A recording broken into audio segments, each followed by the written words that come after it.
राधे राधे दोस्तों। तो आइए सुनते हैं कार्तिक माह की कथा, जिस कथा को पढ़ने या सुनने से पूरे साल बरसती है भगवान कृष्ण की कृपा। राधे राधे। पवित्र महीना कार्तिक शुरू हो गया है। स्नान दान दीपदान और भगवान विष्णु व उनके अवतार भगवान श्री कृष्ण की कृपा दिलाने वाले कार्तिक महीनों में यह कथा अवश्य सुननी चाहिए। हिंदू धर्म में कार्तिक महीनों को बेहद महत्वपूर्ण और पवित्र माना गया है।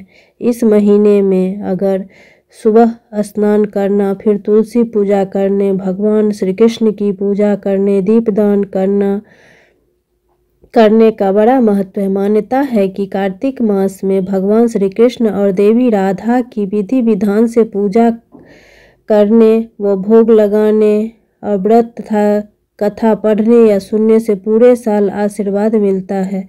इस साल कार्तिक का महीना 18 अक्टूबर से 17 नवंबर 2024 तक रहेगा। तो आइए कथा का श्रवण करते हैं। राधे राधे।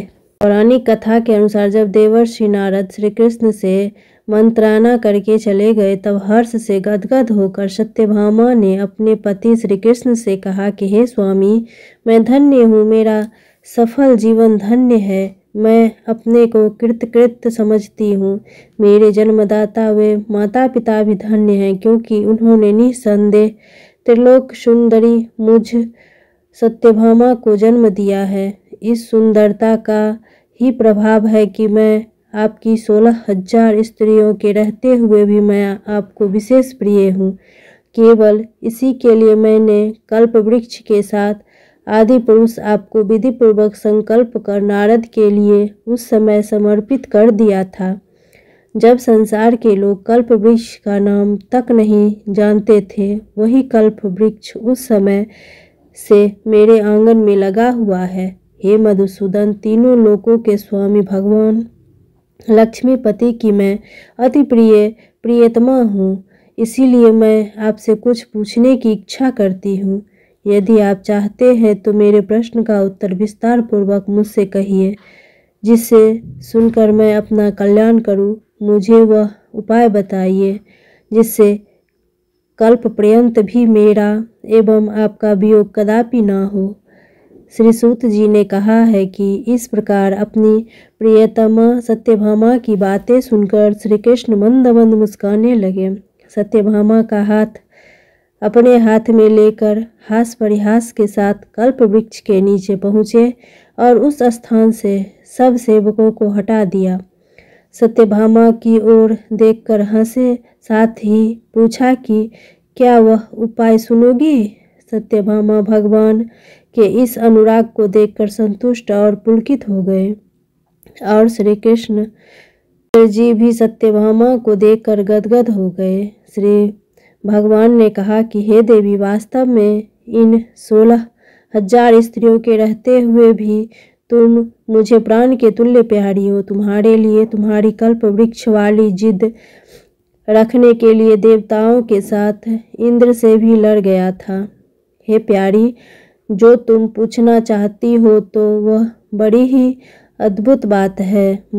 तुम्हें मैं जो किसी को न देने वाला बहुमूल्य वस्तु को भी दे देता हूँ, न करने वाला काम भी करता हूँ, छिपाने वाली बात भी कह देता हूँ। तो फिर मुझसे पूछने की आवश्यकता ही क्यों थी। तुम्हारे मन में जो प्रश्न हो मैं कहूँगा। सत्यभामा ने कहा, हे नाथ, मैंने पूर्व जन्म में कौन सा दान, व्रत अथवा तपस्या की थी जिसके प्रभाव से मैं संसार में पैदा होकर भी संसार की बाधाओं से मुक्त हूँ और आपकी अर्धांगिनी हूँ। सर्वदा गरुड़ पर सवारी करती हूँ। आपके साथ इंद्रादिक देवताओं के यहाँ आपके जाने का आपके साथ मैं भी जाती हूँ। मैं पूछती हूँ कि मैंने उस जन्म में कौन सा शुभ कर्म किया है। पूर्व जन्म में मैं कौन थी, मेरा कैसा स्वभाव था और मैं किसकी पुत्री थी। श्री कृष्ण ने कहा, हे प्रिय, तुम सावधान होकर सुनो। मैं तुम्हारे पूर्व जन्म की कथा कहता हूँ। उस जन्म में तुमने जिस पवित्र व्रत को किया था सो बतलाता हूँ। जबकि सतयुग का अंत हो रहा था,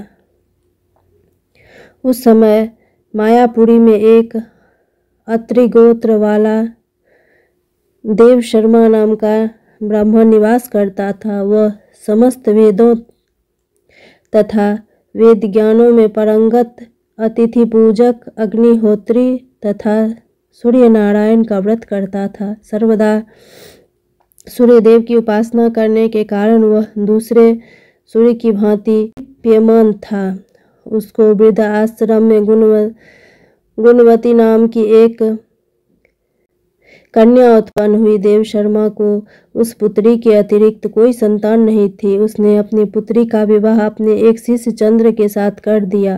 पुत्र विहीन देव शर्मा अपने शिष्य चंद्र को अपने पुत्र के समान मानते थे और जितेंद्रिय चंद्र भी देव शर्मा को अपने पिता के सदृश समझता था। एक दिन चंद्र और देव शर्मा दोनों कुश और समिधा लाने के लिए वन में गए और इधर उधर घूमते घूमते हिमालय के समीप एक उपवन में पहुंच गए। तब उन्होंने एक विकराल राक्षस को अपनी ओर आते हुए देखा। उसे देखकर ये दोनों भय से व्याकुल हो गए। शरीर के अंग शिथिल हो गए और वे भागने में असमर्थ हो गए। यम स्वरूप उन राक्षस ने उन दोनों को मार डाला। हमारे गणों ने उस क्षेत्र के प्रभाव और उन दोनों के धार्मिक स्वभाव के कारण उन दोनों को वैकुंठ धाम में पहुंचाया। जीवन भर उन दोनों ने जो सूर्यदेव का आराधना किया था उसी से मैं उन पर प्रसन्न हुआ था। हे प्रिय, शैव सूर्योपासक, गणेश के पूजक, वैष्णव व शक्ति के पूजक, जैसे वर्षा का पानी समुद्र में गिरता है उसी भांति से सब अंत में मेरे ही समीप आते हैं। अकेला मैं ही नाम और क्रिया के भेद से 5 रूपों में विभक्त हूँ। जैसे किसी का नाम देवदत्त है, वही देवदत्त किसी का बाप है, किसी का पुत्र है, किसी का भाई है और किसी का भतीजा है, लेकिन वास्तव में यह देवदत्त एक ही है। अस्तु सूर्य के समान तेजस्वी वे दोनों मेरे वैकुंठ में आकर रहने लगे। विमान पर यात्रा करते थे। उनका मेरे समान रूप था। वे मेरे ही समीप रहते थे और उनके शरीर में दिव्य चंदन लगा रहता था। राधे राधे।